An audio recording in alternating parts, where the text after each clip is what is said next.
Hello, everybody. Welcome into GSMC's Down by Contact Sports Podcast. I am your host, Jeremy Lapidus.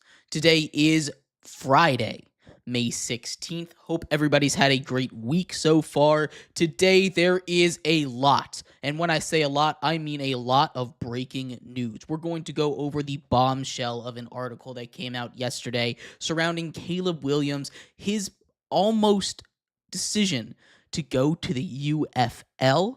We'll talk a little bit about what's going on with Brock Purdy and his brand new $53 million a year contract extension, as well as some little nuggets about the Nuggets forcing Game 7 and whether or not the Knicks can survive and advance in Game 6, along with much more. But before we get into any of that, remember, if you would like to be an even bigger part of the show than you already are, all you need to do is go to gsmcpodcast.net.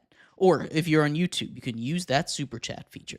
If you do either of those two things, a message should pop up on the bottom of the screen for you, me, and everybody else around the world to see. If you do have a burning question about sports, anything at all that you would like to ask, go ahead and throw that in the comments. Throw it in the chat. I will get to it as soon as I possibly can. I appreciate everybody so much for sticking around, talking some sports with me here on a beautiful Friday, May 16th. But like I was saying, we are going to get into our first topic here, that having to do with Brock Purdy and the 49ers finally agreeing on a brand new 5-year, $265 million extension. Now, this is something that has been in the works for a long time. Brock Purdy, of course, famously Mr. Irrelevant, the last pick in the draft, and it has really benefited the 49ers because he's been making the lowest salary you can possibly make, getting slotted into that last draft pick. He wasn't undrafted, but still, he was making by far the least amount of money for any starting quarterback in the NFL. He had led this team to the Super Bowl before, but the 49ers were starting to shed talent, and the going rate was because you have to pay your quarterback. That's the thing that happens in the NFL. You can build this elite team, this super team, this Avengers-level team in the San Francisco 49ers, but if you don't have a quarterback, it's not going to matter. They had Brock Purdy on a rookie contract, which is why rookie contracts are so huge, because you see now that they have had to pay Brock Purdy 5 years, $265 million.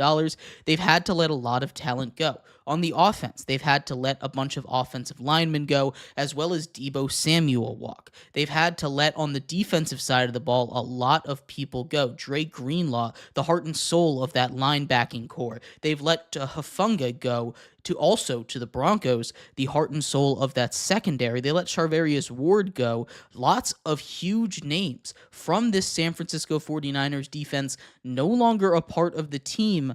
Also, they could afford both Brock Purdy and so they could pay George Kittle and Brandon Ayuk.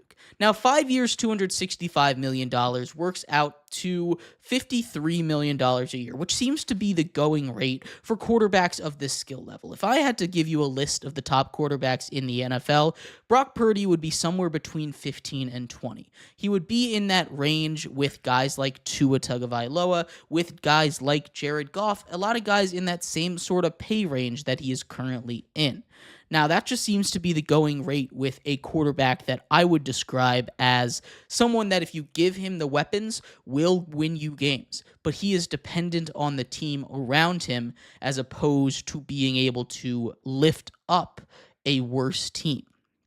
Now, that is the difference. You don't being a ceiling raiser is someone that's how you get to your elite quarterbacks in the NFL. Being a floor raiser is how you get to where these guys are at right now. Now, $53 million is not chump change by any stretch of the imagination. But the fact of the matter is, Brock Purdy doesn't really deserve that kind of money, right? There are lots of people that deserve $53 million. Or I say there aren't a lot of people that deserve $53 million, I should say. But still, this is something that when we take a look at the future of the NFL, we take a look at where these guys are coming from, where this money is going to, it's going to start to really jumble up to that $50 million range. The okay quarterback that we're taking a chance on, that's in the $40 million. And as the cap continues to grow, as the league continues to expand, we're going to see the $60 million contracts go more than just we see Dak Prescott with that $60 million contract. It's not necessarily a bad move. I know people are going to look at this contract, look at what Brock Purdy has done, and Brock Purdy is already a controversial quarterback in the NFL. He's someone that took over and has done basically nothing but win, but he also gets discounted because he's done it on this San Francisco 49ers team that you've seen very similar success stories from guys like Jimmy Garoppolo, who then turned out to be not the answer, right? We've seen the same kind of success story from Colin Kaepernick, who was very good, but wasn't really an elite level quarterback, from Alex Smith, who again was very good, but was not really an elite level quarterback. We've seen this kind of success level from these Kyle Shanahan quarterbacks before. So it's not really super surprising, but it's hard to just hit after hit after hit.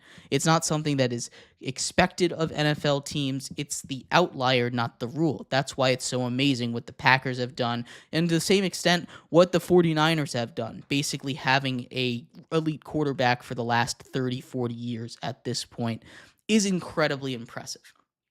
Now, Brock Purdy, does he deserve $50 million a year just on his own? No. But when it comes to looking at where the market is for quarterbacks, the fact of the matter is Brock Purdy, there was noise around him getting $70 million. And I've talked about this a bunch, especially when we were talking about paying Jamar Chase from the Bengals side of things. The earlier you pay people, the more of a discount it's going to look like. Patrick Mahomes signed a 10-year, $500 million contract. That is $50 million a year. He is now outside of the top 10 for quarterback pays. Jalen Hurts signed a $51 million contract. He is now behind guys like Goff, like Tua, like Brock Purdy. When you pay your quarterbacks, when you pay your guys early, it looks like a deal in the future. So right now, the instant reaction to Brock Purdy being paid $53 million a year over the next 5 seasons, it's one of just, you kind of had to do it. This is not a move that I love. It's not a move that I hate. This is something that I think Brock Purdy very well can play to the level of a $50 million quarterback. If you're counting guys like Jared Goff, if you're counting guys like Tua, if you're counting guys like Trevor Lawrence, he could very much play that same level. Same thing with a guy like Jordan Love. But if you're trying to compare him to these top quarterbacks in the league, like a Jalen Hurts, like a Patrick Mahomes, like a Joe Burrow, some of these guys that are in that same kind of $50 to $55 million price range, he's not going to live up to those expectations. You have to temper your expectations and understand this is just the going rate for quarterbacks nowadays. This is how much it's going to cost if you want a future franchise quarterback. And that's going to be easier and easier to swallow as the cap continues to go up, seemingly historic levels these last couple of seasons. We're just going to have to see how it goes. But I would love to hear your thoughts. I don't think this move is that big of a deal, in all honesty, or it's that big of a travesty, I should say. I think it's something they had to do, and I'm glad they got it done before it dragged out too long into the offseason. But again, I would love to hear what you think about this contract. We're going to take a quick break. When we come back, we turn our attention to the other major story coming out of the NFL. This one surrounding Caleb Williams. Caleb Williams, of course, one of the best quarterbacks one of the best prospect quarterbacks we've seen in a very long time, and there were rumors around him potentially not going to the Bears last offseason. I shrugged it off as nothing. A lot of other people did as well. But a new bombshell report from ESPN came out detailing those conversations a little bit more, and it's a lot closer than I ever thought it was. We'll talk about that coming up next here on GSMC's Down by Contact Sports Podcast.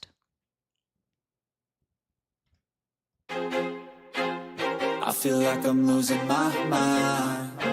Is everybody in the world blind? Please, Lord, give me a sign, a sign.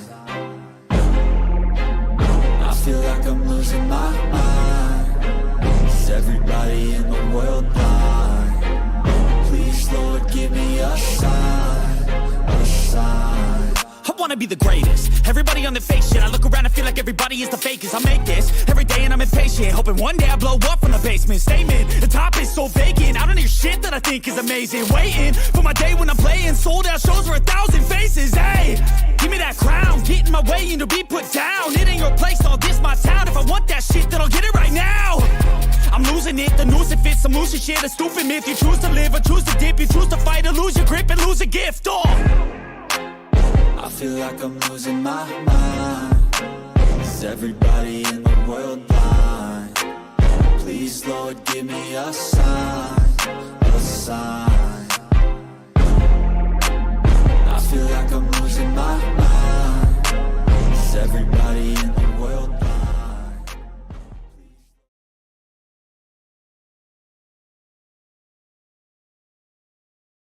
Welcome back to GSMC's Down by Contact Sports Podcast. I am your host, Jeremy Lapidus. Today is Friday, May 16th. If you're just tuning in, we just finished going over everything that you need to know about the Brock Purdy brand new, hot off the presses, 5-year, $265 million deal coming out to $53 million a year. In this segment, we turn our attention over to the world of basketball. The Nuggets force a Game 7 in a massive win, 119-107, over the Oklahoma City Thunder, the number 1 seed. And the Knicks versus Celtics Game 6 has just tipped off. We're going to talk about all of that in just a second. But before we do, remember, if you would like to be an even bigger part of the show than you already are, all you need to do is go to gsmcpodcast.net. Or if you're on YouTube, you can use that super chat feature. If you do either of those two things, a message should pop up on the bottom of the screen for you, me, and everybody else around the world to see. If you do have a burning question about sports, anything at all that you would like to ask, go ahead and throw that in the comments. Throw it in the chat. I will get to it as soon as I possibly can. I appreciate everybody so much for sticking around, talking some sports with me here on a beautiful Friday, May 16th.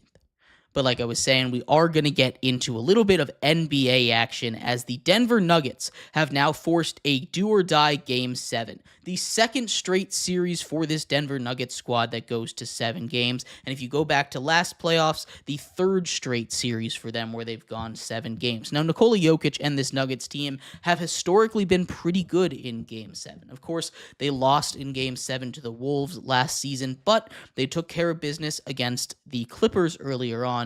And this is a very interesting matchup to take a look at. But before we get into it, that game 6 that forced this Game 7, the Nuggets really rode a strong third quarter and an unlikely hero. Of course, you still have your usual suspects. Jamal Murray, who was dealing with a sickness all game, 25, 7, and 8. That's exactly what you need from him. Jokic led the Nuggets in scoring with 29, 8, and 14, just 2 assists away from another triple-double.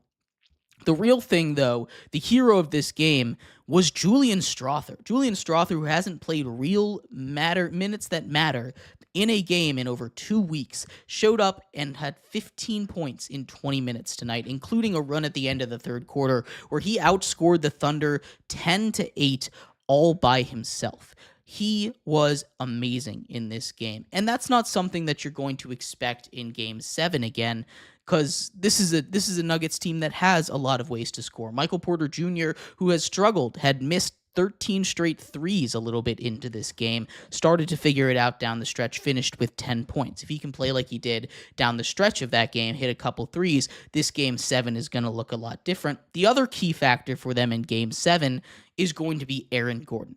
Late in the fourth quarter, after a turnover and a really good defensive play to avoid a breakaway by the Thunder on Alex Caruso, Aaron Gordon got up, grabbed his hamstring late in the fourth quarter, but he is someone that is vital to this team. He already has 2 game-winning shots in this playoff run, 1 in each series, but Aaron Gordon has also been a really underrated three-point shooter this season. He shot nearly 40% from 3 in the regular season, shooting in the mid-30% right now when we're talking about the NBA playoffs.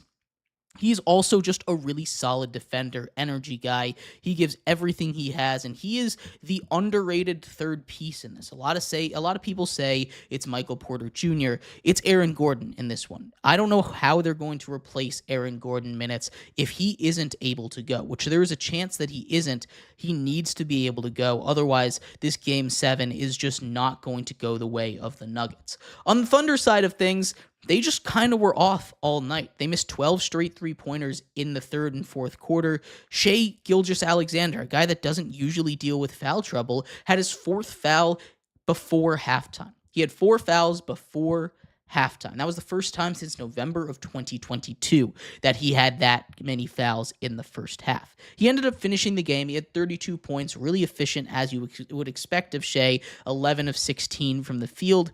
But the real thing was that they just couldn't shoot the three. Like I said, they missed 12 straight three-pointers in the second half there. J-Dub needs to have a better offensive outing in Game 7 if they want to win.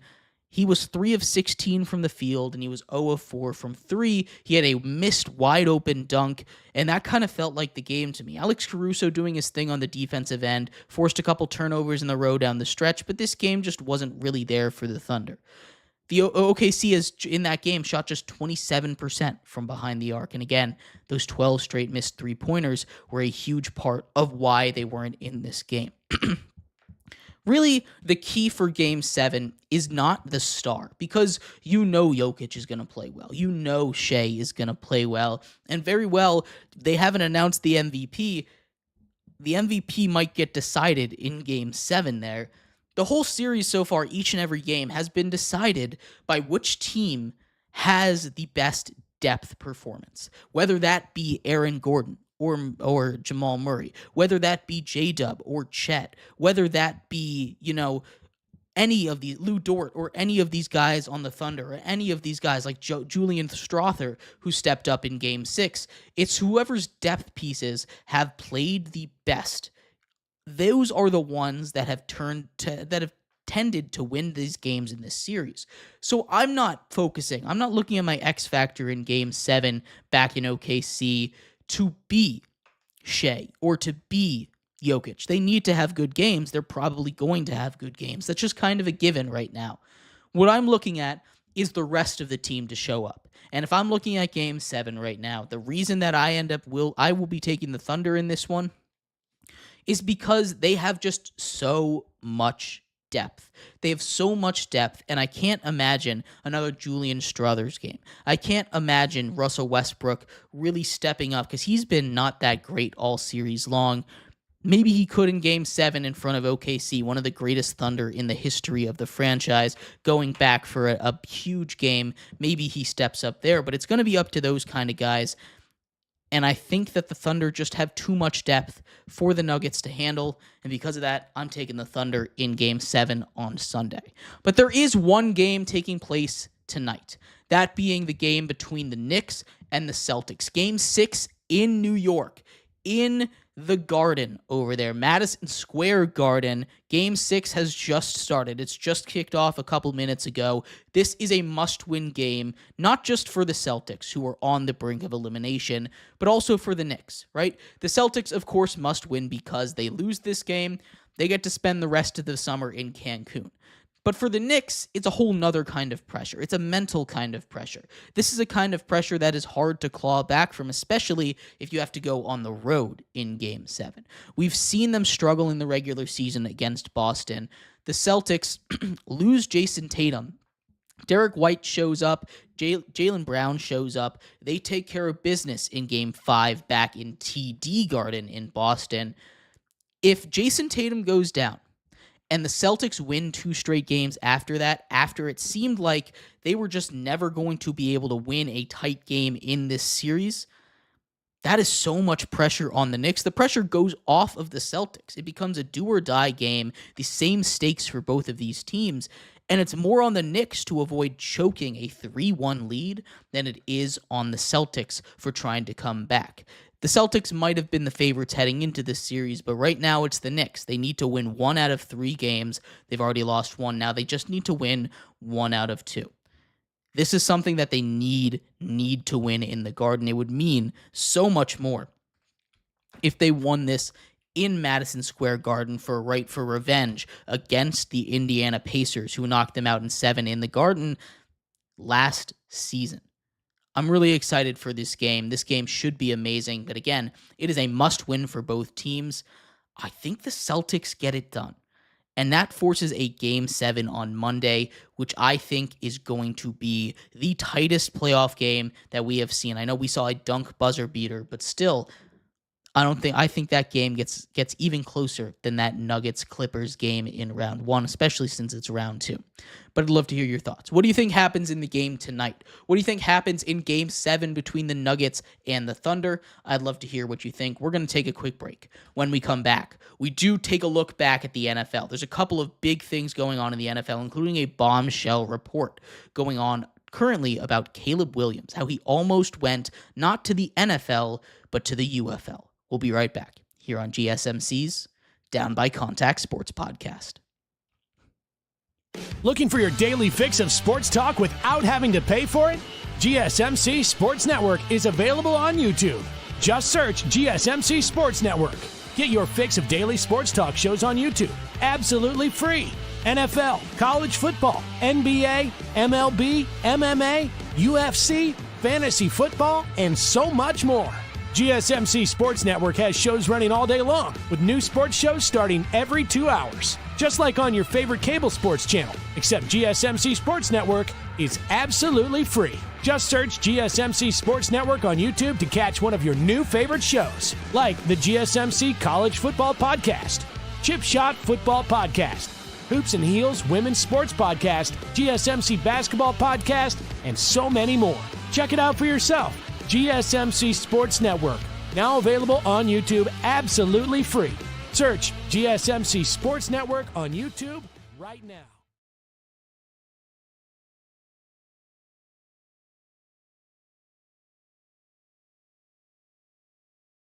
For the best and latest podcasts available anywhere, go to the podcast app on your cell phone and type in GSMC. To access free content-rich podcasts on health and wellness, book reviews, sports, entertainment, relationships, social media, movies, technology, finance, and even weird news. Subscribe and download the GSMC Podcast Network's family of shows, available everywhere podcasts are found.